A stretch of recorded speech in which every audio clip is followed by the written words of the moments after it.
So I will jump right on in today. I'm going to cover the importance of why this training is critical to the understanding of the adult learning process.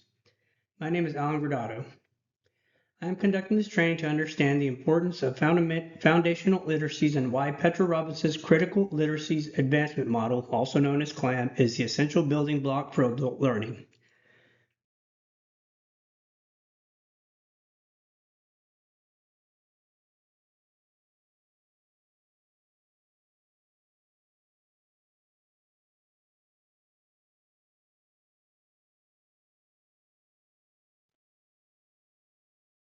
The critical literacies that I am going to cover today are psychosocial and environmental literacies.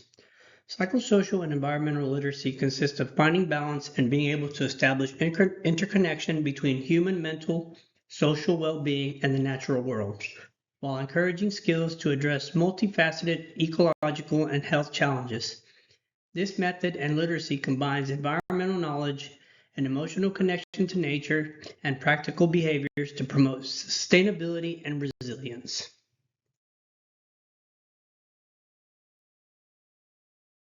The overview and description will highlight how to connect the literacies derived from this philosophy to demonstrate how the subliteracies create a foundational framework that ultimately affects human feelings, knowledge, and patterns of behavior.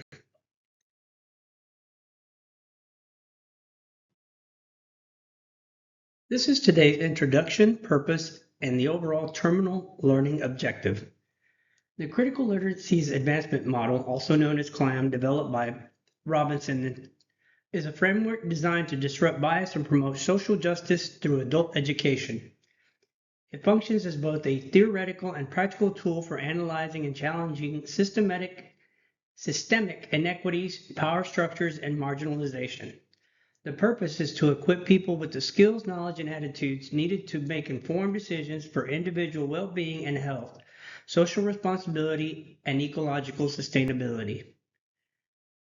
The learning outcome is to understand the symbionts of nature, psychological well-being, and sustainability and connect it to human behavior with complex problem solving with environmental science, which can promote emotions that help to cope with stress, quality of life, and to build healthier and a stress-free lifestyle.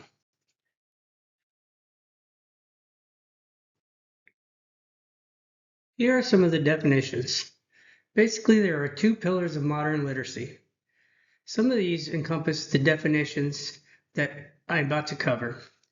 1. The definition of literacy. What is literacy? The ability to understand, apply, and make informed decisions in a specific area. Psychosocial literacy. Understanding human behavior, emotions, and social dynamics to manage oneself and interact effectively. Environmental literacy. Understanding how natural systems work and how human actions impact the environment. Why are they often combined? Human capability and well-being, psychosocial, is inseparable from the health of our surroundings, environmental. One is codependent of the other. They feed off of each other.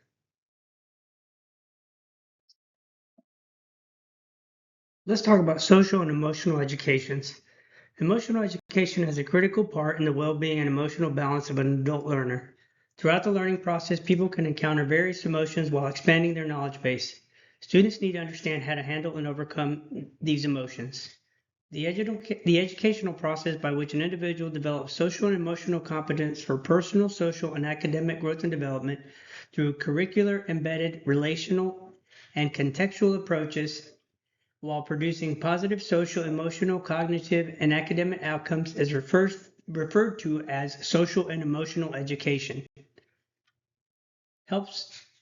Both of these help with building individual and collective resilience and determination throughout the learning process.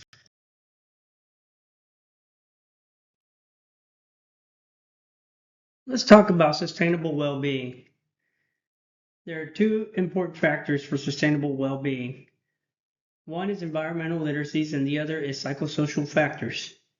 The purpose of environmental literacies is action-oriented understanding goes beyond knowledge to empower individuals to act on environmental challenges like climate change, sustainability, and conservation, Responsible decision making helps people understand the impact of their actions on natural systems to make informed decisions for a sustainable future.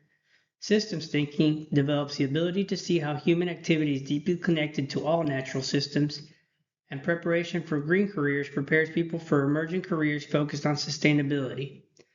Psychosocial factors, the purpose of those are for emotional and regulation and health, which helps individuals understand and manage their emotions, cope with stress, and build healthy habits.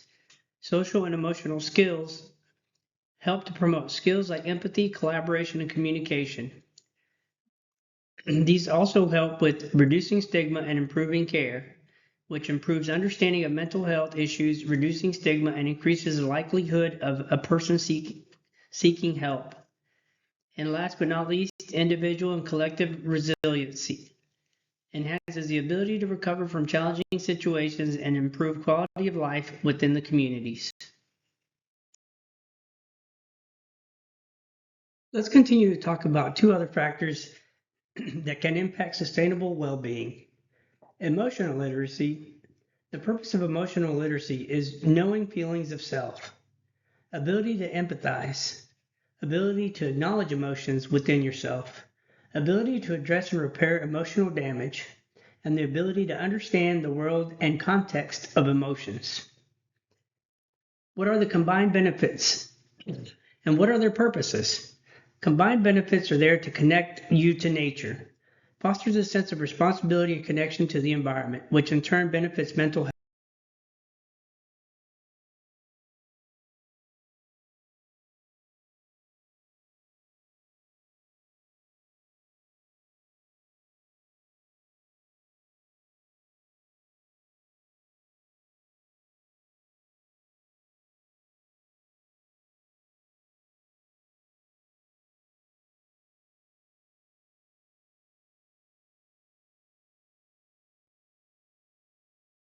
Everything that has been mentioned thus far is part of the Critical Literacies Advancement Model, also known as CLAM. These concepts are often applied together to create sustainable, healthy communities by improving both human health and the ecosystems. The applications in daily life are as follows. In the workplace, using empathy to lead psychosocial while optimizing energy use in the office, which turns to be environmental. Education. Teaching emotional regulation, psychosocial alongside school gardening for the environment. Community. Organizing local waste reduction programs, also environmental, that foster social connection and reduce loneliness, which complements the psychosocial aspect. All these are ways that you can apply these concepts to daily life.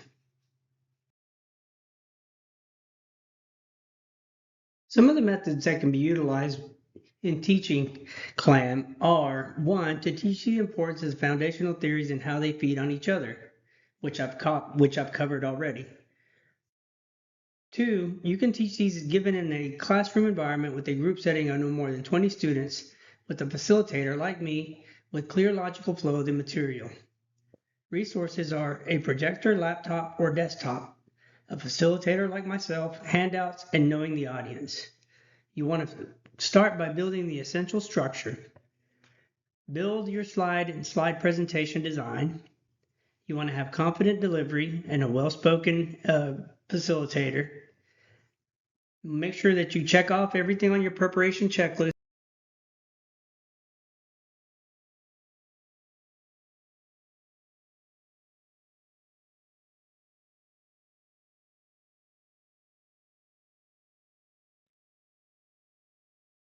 Upon conclusion of your presentation, you want to ensure that your students got something out of the training that you conducted. So you follow your evaluation plan. You're going to talk about what was covered during the presentation. Did my students get something out of it? You also would like to have a breakout session to test the students' knowledge. Talk about what you learned. Talk about what you covered. Talk about what you didn't cover. Talk about the students' comprehension of how they received the message and the presentation, and how the students are going to apply that knowledge. Were the predetermined goals achieved? How did you go about achieving them? And how did the students feel about the material being covered in the end? They'll let you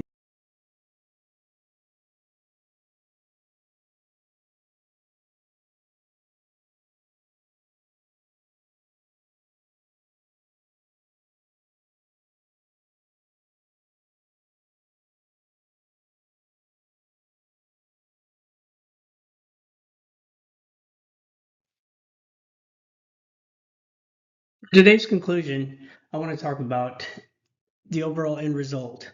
Because in retrospect, the critical literacies concerning psychosocial and environmental literacies that we discussed today were there to connect positive social change to the learning process, which where food literacy falls within the category of psychosocial and environmental literacies.